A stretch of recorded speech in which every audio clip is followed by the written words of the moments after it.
Hi, this is Dr. Sean Talbot, and welcome to another edition of From the Lab. And as you can see, once again, it's becoming a common theme. We're not exactly in the laboratory. Today, I'm in, and for the last week, I've been in the jungle in Malaysia. Actually, not in the jungle the whole time.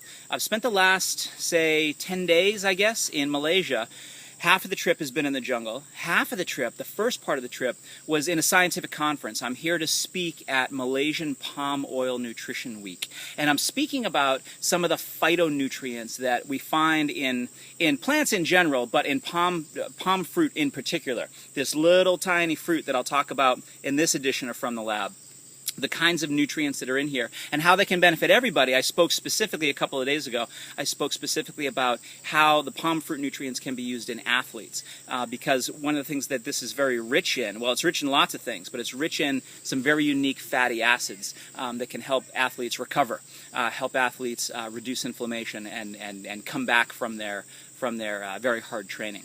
But also in this fruit, you can see its bright color. It's very, very rich in carotenoids, which I've talked about in other editions of From the Lab. And it's also rich, new research is telling us that it's also rich in flavonoids. And flavonoids are the phytonutrient that acai is particularly rich in. So the whole package, you know, it's in some ways it's very similar to what we already know about the acai fruit, where it grows on these palm trees in a very rough area of the world, you know, with lots of heat, with lots of sunlight, with lots of stress on these plants. So the plants produce these protective phytonutrients, fatty acids. In the case of palm fruit, you see a lot of oleic acid. You see a lot of you actually see a range of fatty acids. So palm fruit is a little bit different from other fruits in that you see about 50% saturated fatty acids and 50% monounsaturated fatty acids. Something like acai, which I've shown in other editions, is very rich in oleic acid, a polyunsaturated fatty acid.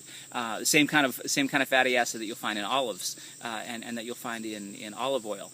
So this blend of fatty acids is really unique because it can help in different parts of the body. Just like when we talk about the antioxidant network, where different kinds of free radicals are fought by different kinds of antioxidants in different parts of the body, you see the same kind of an idea with different kinds of fatty acids. You actually want to have a blend of different kinds of fatty acids in your diet. You want to have some saturated fats and some monounsaturated fats and some polyunsaturated fats. And this palm fruit is a good source of those. But I'm really most interested in this from the phytonutrient perspective, where we're looking at the carotenoids, we're looking at the flavonoids, we're looking at the phytosterols, we're looking at the tocotrienols, which are a very unique type of vitamin E.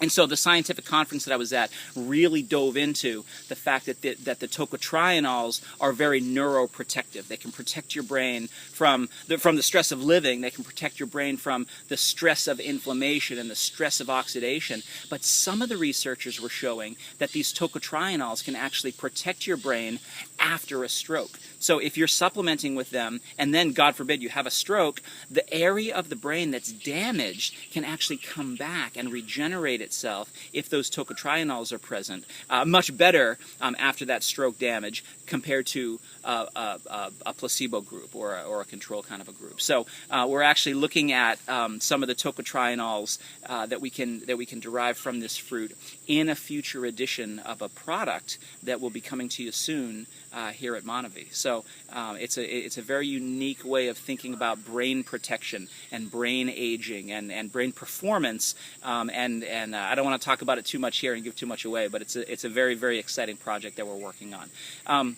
So a couple of other things about my trip here. You know, we spent a bunch of days talking about the science of tocotrienols and carotenoids and flavonoids, and it really impressed me that, you know, researchers from around the world are doing a lot of the same kinds of findings. We're finding that these nutrients from the tropics can be used to address all of these health problems that we have in the modern world. You know, so if we talk about, you know, aging, if we talk about fatigue, if we talk about depression, if we talk about, you know, mental issues like like ADD and things like that, you know, they all benefit. Cancer, for goodness sake, heart disease, they all benefit from having more of these phytonutrients on board, whether it comes from the palm fruit, whether it comes from acai, whether it comes from any of the other kinds of things that we're looking at around the world. You know, in this chief science and innovation role that I play for Manavi, you know, coming to these parts of the world and finding these kinds of things and working with researchers and to see how they're researching them and what the bioactives are and how can we process them to harness those bioactives and put them in a product that somebody can just put into their lives. That's what's really exciting about this position for me. You know, so I spent a day with researchers from MIT, Massachusetts Institute of Technology, talking about this very, very new patented research on the flavonoids that a lot of us didn't even know existed in this fruit. So, you know, I did the science for a few days, and now we're out in the rainforest, seeing actually how these fruits are grown, how they're harvested, how the sustainable agricultural practices can help keep this fruit coming to us in a way that we're always going to be able to have access to in a way that is good for the planet, that is good for the local indigenous people. You know, I was talking to some people from the Malaysian Palm Oil Council, who is a government oversight board that really manages the plantation structure here in Malaysia. And one of the things that I found so interesting from these people is that one of their statistics is that about 40% of the palm fruit harvesting comes from family farmers. You know, the people who have, you know, 10 or 20 or 30 acres of palm fruit trees, they'll harvest the fruit and they bring it into, you know, sounds like kind of like a collective where they'll bring it in.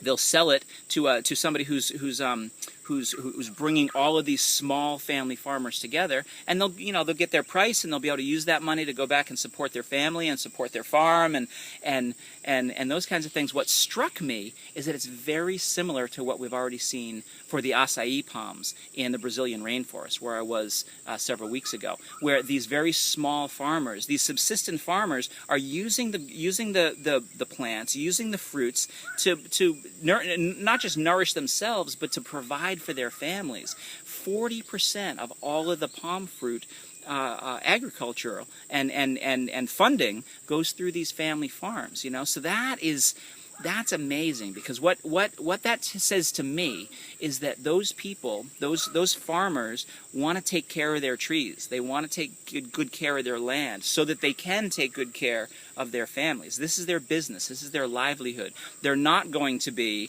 doing what we hear happens in some other countries outside of Malaysia, where there's clear cutting of the forest, where there's you know, deforestation, so that they can get rid of these palm trees and grow other stuff. They can grow vegetables or you know, those kinds of things. Exactly what we've seen in the Amazon rainforest, we're seeing here in the Malaysian rainforest, where the people have realized, wait a minute, I can make a business with this tree. There's no reason for me to cut this tree down and replace it with something else.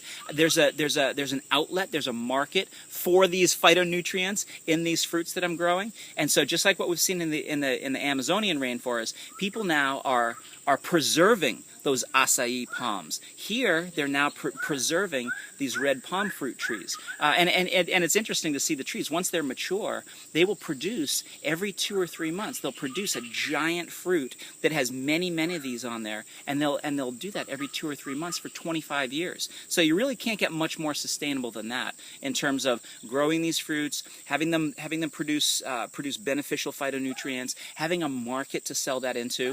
Manavi is just a small part of the global market for these phytonutrients that's going to be growing and growing and growing as the world population ages and needs to have more energy and needs to have better health and needs to have access to these phytonutrients. So it's amazing that no matter where I go in the world, I'm seeing the same kind of idea, and it's gratifying to me to be a scientist in a business such as Manavi, where I can come into these places and I can say to these people, you know what, we can help you. We can help you take what you're doing to provide for your family. We can put it into a product and bring it out to the world, and those people, our distributors, can use those finished products to provide to their families. It might sound a little corny, but it really is gratifying to be that middle person from a scientific perspective, to be able to look at this little fruit, talk to other scientists, put our heads together and say, Now what can we do? Now how can we take the beneficial phytonutrients and all the research that we've collected,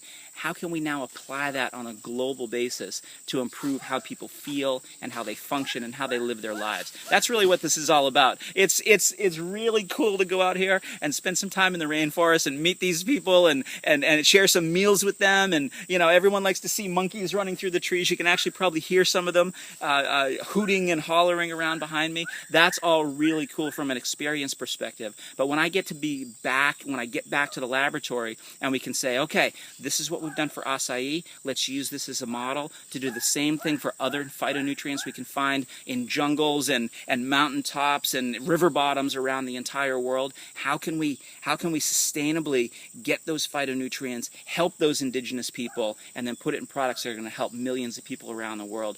That's what it's all about. And I really appreciate you guys joining me on another edition of From the Lab.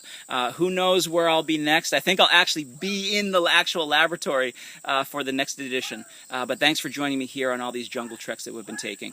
And I'll see you next time. This is Dr. Sean Talbot. See you next time on From the Lab. Bye-bye.